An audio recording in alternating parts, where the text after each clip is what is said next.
Salman studio में बने हुए हैं और इस बीच हमारे साथ जुड़ चुके हैं पूर्व raw officer SN Singh ji भी। उनके पास मैं चलूंगी, लेकिन उसके पहले गौतम कौल जी, आपसे मेरा सवाल। सिवान में गोलीबारी की तस्वीरें हम दिखा रहे हैं अपने दर्शकों को, जो बेहद हैरान करने वाली है, और पुलिस की टीम मौके पर पहुंचती है जब स्थिति की भयावहता का अंदाजा उसे होता है, फिर वो वहां से 9-2-11 हो जाती है। क्या पुलिस को और लोगों को इसी वजह से वर्दी सौंपी जाती है कि जब इस तरह के हालात बने तो आप मौके पर ही मौजूद ना रहें?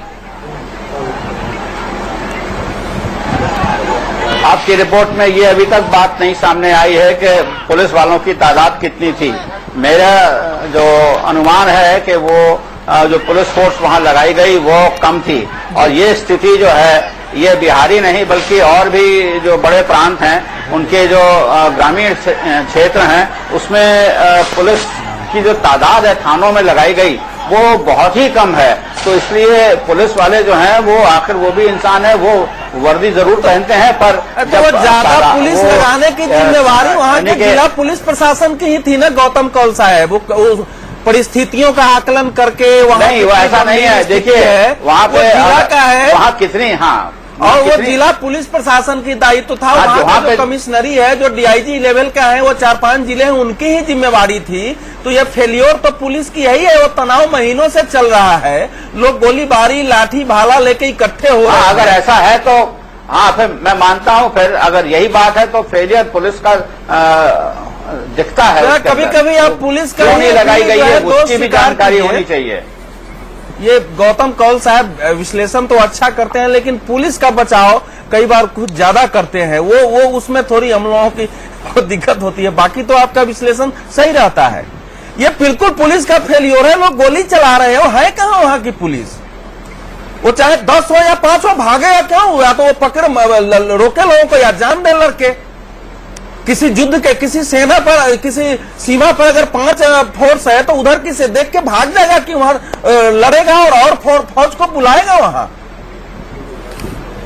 इसलिए ये बिल्कुल पुलिस का मानने पर तैयार हूं कि यहाँ पे जो है उसमें थोड़ा सा फेलियर है। हाँ, फेलियर लगता है इस पे। क्या आपको लगता है कि जो पुलिस वाले मौके पर मौजूद है और वहां से फरार हो गए, कार्रवाई होनी चाहिए? देखो चित्रा, बिहार में इस समय जो है जितने आक्रामक ढंग से सीपीआईएमएल जिला जिला में बढ़ी है, महिलाओं को, पुरुष के, उसके सामने सारा प्रशासन फेल है। पॉलिटिकल पार्टियां वोट के लिए उनका उपयोग करने की कोशिश करती हैं। इनको वश में करना इस समय संभव नहीं है। जहां जहां ज्यादा आर्थिक असमानता बढ़ेगी और वहां लोगों को उत्तेजित करने वाले तत्व मौजूद रहेंगे कि आप लड़के दखल करके हथियार से आप अपना हक लो, वहां स्थिति होगी। और जब मुख्य पॉलिटिकल पार्टियां जहां आपस की लड़ाई में उलझेंगी, इनका निदान नहीं ढूंढेंगी, यही दृश्य होगा। अब देखो, छोटा सा जमीन का हिस्सा है जिसको गैर मजरूआ का मतलब ये होता है कि वो किसी के नाम से नहीं है, उसका एफिडेविट, उसका जो है दाखिल खारिज किसी के नाम से नहीं हुआ है। तो वहां ब्राह्मण लोग भी, जहां का ये बता रहे हो, मैं स्वयं गया हुआ हूं चुनाव के समय, वहां ब्राह्मण भी गरीब ही है। वो ब्राह्मण कोई करोड़पति नहीं है, उनके नाम पर जमीन का बंदोबस्त हुआ था। सीपीआईएमएल इसका विरोध कर रही थी कि हम लोगों को दिया जाए, और मांझी वो स्वयं दलित जाति से हैं, जिसको सीपीआईएमएल कह रही है कि इनको अरेस्ट करिएगा क्योंकि हमारे पक्ष में नहीं थे। तो वो बड़ा टेंशन इतना बड़ा क्रिएट हो गया है कि उसके लिए बिल्कुल अलग अप्रोच चाहिए। पुलिस की भूमिका तभी आएगी जब लोग कानून तोड़ते हैं या कानून तोड़ने की योजना बनाते हैं। सामाजिक यहाँ पर तो धज्जियां उड़ाई जा रही है कानून की, लेकिन उसके पहले पुलिस की भूमिका नहीं है। जो सोशल इकोनॉमिक क्वेश्चन खड़े होते हैं वो पॉलिटिकल क्लास का है, वो राज्य सरकार की जिम्मेदारी है ताकि इस आर्थिक असमानता को दूर किया जाए। लेकिन गौतम कौल जी, अगला सवाल आपसे यही है कि जो पुलिस वाले वहां से भाग खड़े हुए, क्या उनके खिलाफ कड़ी कार्रवाई होनी चाहिए? क्योंकि अक्सर इस तरह की स्थिति हमें देखने को मिलती है कि अगर संख्या उनकी कम भी है तो भी मौके से इस तरह से फरार हो जाना, और शायद यही वजह है कि 2 लोगों की जान भी चली गई वहां पर। मेरे ख्याल से ये जो है प्रशासन जो है वहां का, उसको ये जिम्मेवारी है कि देखे कि दोष कहाँ डाला जाए। और अगर वहां डर के मारे भाग गए और कोई कार्रवाई नहीं की जो कि उनसे उम्मीद करनी थी, तो मेरे ख्याल से उन पे प्रशासनिक कार्रवाई जरूर होनी चाहिए। संबित, आपकी प्रतिक्रिया इस पर? नहीं, स्वाभाविक रूप से जो हो रहा है ये बिल्कुल कानून की धज्जियां उड़ाने वाला विषय है और इस पर एक तरह से मैं यही कहूंगा कि बड़ा दुखद है कि हम अभी अलग हुए 2 महीने हुए हैं और जिस प्रकार से राज्य सरकार नाकाम हो रही है, लॉ एंड ऑर्डर का सिचुएशन ना केवल यहाँ बल्कि आज महाबोधि टेम्पल में भी जो है ब्लास्ट होकर हम देख रहे हैं, बड़ा दुखद विषय है। नीतीश सरकार को, जेडीयू सरकार को चिंता करनी होगी कि क्या वो ठीक कर रहे हैं, क्या वो अपनी ड्यूटी का निर्वाह कर पा रहे हैं या नहीं कर पा रहे हैं। बिल्कुल बड़ा सवाल यही है कि क्या सरकारें अपनी ड्यूटी का निर्वहन ढंग से कर पा रही हैं या फिर नहीं। जिस जनता ने उन्हें जिम्मेदारी सौंपी है उस जनता के प्रति जवाबदेह होने के बजाय राजनीतिक पार्टियां आपस में ही जब उलझी रहती हैं तो इसी तरह की तस्वीर बनती है। जो इस वक्त 2 अलग अलग तस्वीरें हम आपको दिखा रहे हैं बिहार की, एक तरफ जहां भयंकर गोलीबारी हुई है, 2 लोगों की जान चली गई है, जबकि दूसरी तस्वीर आप देख पा रहे हैं बोधगया में सिलसिलेवार बम धमाकों में 6 लोग जख्मी हुए हैं और ये सब लोग अपनी जिंदगी के लिए अस्पताल में संघर्ष कर रहे हैं। हमारे साथ जुड़े हुए हैं आरएसएन सिंह जी जो पूर्व रॉ के ऑफिसर हैं। अब सिंह साहब आपसे हम जानना चाहेंगे, आईबी की ओर से बाकायदा इस बारे में जानकारी दे दी गई थी कि बोधगया के टेम्पल में आतंकी हमला हो सकता है, उसके बावजूद भी राज्य सरकार ने उससे सबक नहीं सीखा और उसका नतीजा इस रूप में सामने रहा। आपकी टिप्पणी। आईबी ने बहुत गलती की थी जानकारी देके और मेरी आगे से उनकी गुजारिश होगी कि वो कोई इनपुट नहीं दें, कोई इंटेलिजेंस नहीं दें। आपने एक एजेंसी को दूसरे से लड़वा दिया है। आपने आईबी को सीबीआई से, मालेगांव वाले में एनआईए को सीबीआई और एटीएस से लड़वा दिया। कोई जानकारी नहीं देनी चाहिए। हम लोग डिजर्व नहीं करते हैं जिंदा रहना, ये सरकार ने खुले शब्दों में आपको कह दिया है। हम लोग नहीं डिजर्व करते हैं, ये ब्लास्ट होने दीजिए। आप साहब, मैं भी रॉ में नौकरी कर चुका हूं। अगर मुझसे कोई ये पूछता कि साहब आपने कोई इनपुट किस बेसिस पर दी थी, तो आप समझिए तो आपने तो पूरा जो सिक्योरिटी अपरेटस है उसको एक्सपोज कर दिया है। देखिए ये कहानी कहां से शुरू हुई है। 15 दिन पहले कर्नल पुरोहित, 26/11 के 15 दिन पहले कर्नल पुरोहित को गिरफ्तार किया गया क्योंकि वो इंडियन मुजाहिदीन को में इन्फिल्ट्रेट कर गए थे। तो क्या 26/11 करवाने के लिए उनको किया गया था? उसके बाद अभी देखिए जो कोर है, जो इंटेलिजेंस का आईबी, उसको टारगेट किया जा रहा है। तीसरा आप देख लीजिए, एक इंस्पेक्टर रैंक का आदमी सडनली पंजाब में उठता है और वो कहता है कि केपीएस गिल ने उनसे 83 एनकाउंटर करवाए। तो आप देखिए, अगर डॉट्स को आप ज्वाइन कीजिए तो ये आपको सारा जो इनका जो कॉन्स्पिरेसी है वो आपको जाहिर हो जाएगा। और साहब, ये जो गया में हुआ है, मैं उसमें कुछ भी सरप्राइज नहीं हूं जी। आप नीतीश कुमार पाकिस्तान क्यों गए थे?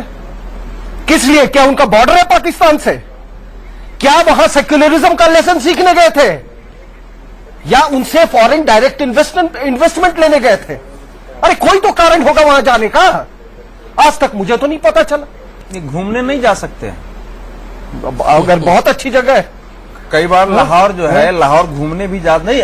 आपकी पीड़ा समझ में आने वाली है। निश्चित रूप से सरकारें जिस ढंग से इस समय पिछले 4-5 सालों से इस सो कॉल देखिए साहब के नाम देखिए, हम एक चीज और दिखा रहे हैं आपको, 13 सालों में कितने आतंकवादी बिहार से पकड़े गए हैं, उनके ये पूरे पूरा नॉर्थ बिहार अभी इंडियन मुजाहिदीन और लश्कर तोयबा का गढ़ बन गया है। और जब से ये पाकिस्तान गए हैं उसके बाद से ये ज्यादा शुरू हुआ है ये पूरा मामला।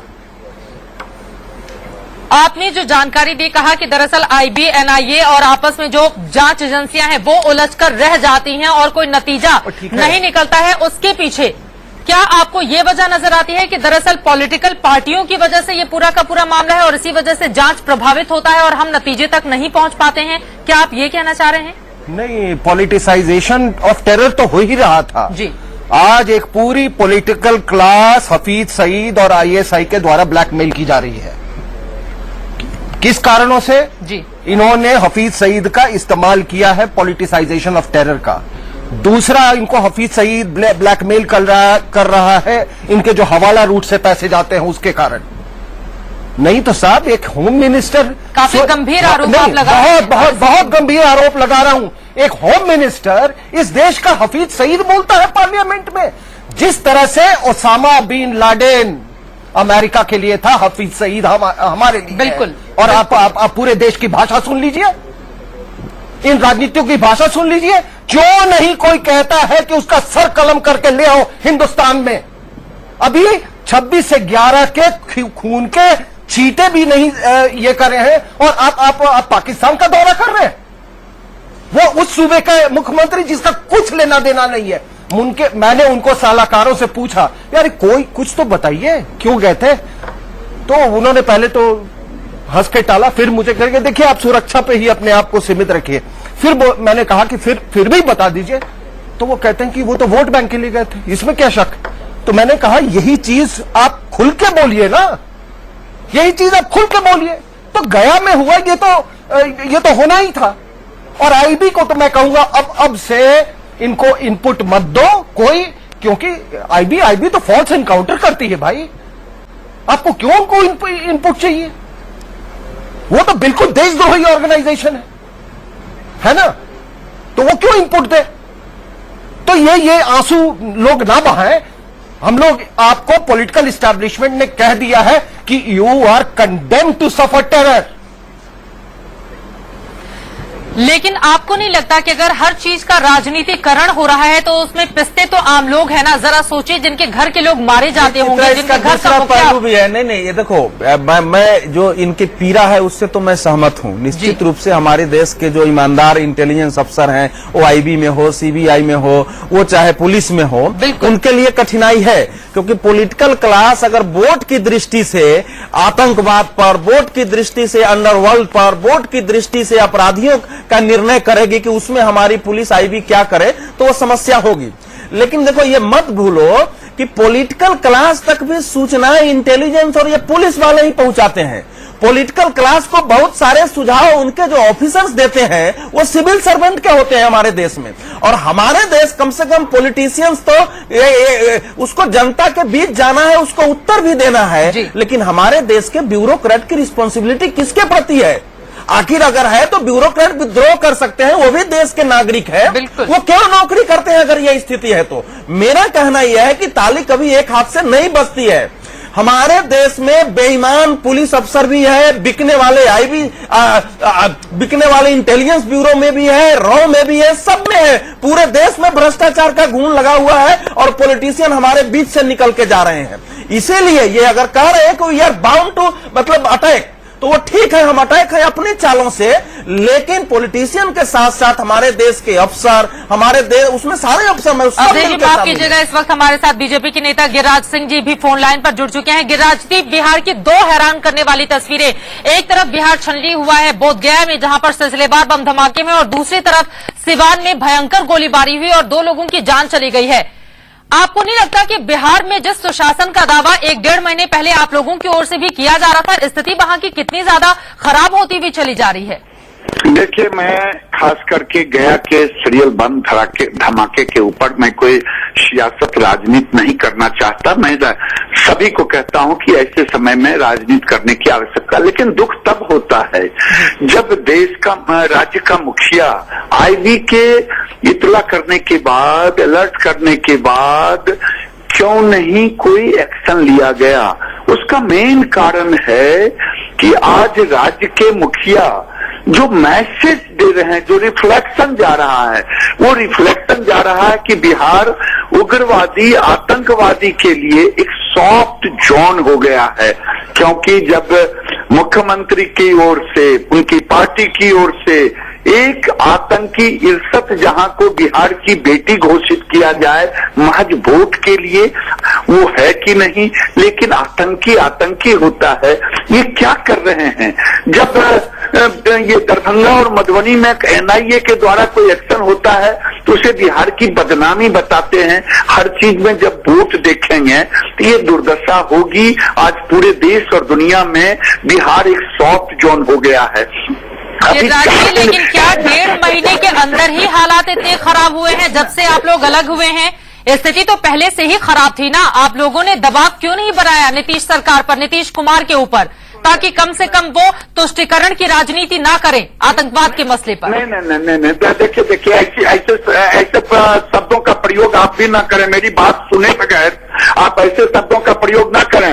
हम लोगों ने मुख्यमंत्री को बंद कमरे में समर्पित भाव से कहते रहे हैं कि बिहार सॉफ्ट जोन बनते जा रहा है और समर्पित भाव से रहते गए। मुख्यमंत्री की ओर से बयान आते रहा कि जब हम लोग सरकार से हटे कि भाजपा के मंत्री सरकार के विरोध में बयान देते थे। हमारी लाचारी थी बिहार की जनता के सामने में, इसलिए मेरा निवेदन है आप ऐसे शब्दों का प्रयोग ना करें, मुझे कष्ट हो रहा है। गिरिराज जी, आपको नहीं लगता है कि सरकार चलाने के लिए आपने अपनी लाचारी दिखाई और बंद कमरे के भीतर आप क्या कहते हैं नीतीश कुमार से? जनता तो आपसे जानना चाहेगी ना कि आप उसकी आवाज को किस कदर उठा रहे हैं मुख्यमंत्री के सामने। बिल्कुल जनता जानना चाहेगी, वही जनता मैं कह रहा हूं कि मैं समर्पित भाव से 7.5 साल उनके साथ रहा और लॉ एंड ऑर्डर उन्हीं के जिम्मे था। जब जब कोई घटना घटी, पहली बार उन्होंने मधुबनी में जब गोलीकांड हुआ तो ओपनली हमारे उप मुख्यमंत्री के रूप में उस समय सुशील मोदी थे,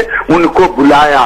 कभी इन्होंने भरोसा नहीं किया, इनको दंभ है, अहंकार रहता है कि मैं ही सब कुछ करता हूं और हम समर्पित भाव से रहे। इसमें कोई, अब मैं विपक्ष में हूं, मैं जानना चाहता हूं कि आज 4 दिन पहले शिंदे साहब आए, इनका पीठ इन्होंने थपथपाया, उनका इन्होंने थपथपाया। क्या इन्होंने आईबी के उस इतला किए गए उनके चेतावनी पर कौन सा कदम उठाया?